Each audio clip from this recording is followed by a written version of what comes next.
जानोरी ग्रामपंचायतमध्ये प्रथमच माहिती अधिकार दिन साजरा करण्यात आला। 28 सप्टेंबर 2024 हा जागतिक माहिती अधिकार दिवस म्हणून जगभरात साजरा केला जातो।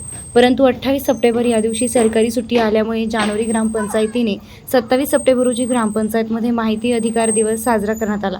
माहिती अधिकार कायद्याची सर्व शासकीय अधिकारी यांना माहिती मिळावी म्हणून शासकीय अधिकारी कार्यकर्ता महासंघाचे दिंडोरी तालुका अध्यक्ष संतोष विधाते यांनी मार्गदर्शन केले। यावेळी ग्रामपंचायत ग्रामसेवक, सरपंच सदस्य, तलाठी, ग्रामपंचायत कर्मचारी, अंगणवाडी तलाठी, ग्रामपंचायत कर्मचारी, अंगणवाडी सेविका, कृषी अधिकारी, महावितरण अधिकारी व माहिती अधिकारी कार्यकर्ता, महासंघाचे पदाधिकारी वैशाली झोमन, सचिन कोयटे, सोमनाथ वतार व जानोरी ग्रामस्थ उपस्थित होते। वृत्तसंकलन रामदास कर्वे, जानोरी, दिंडोरी।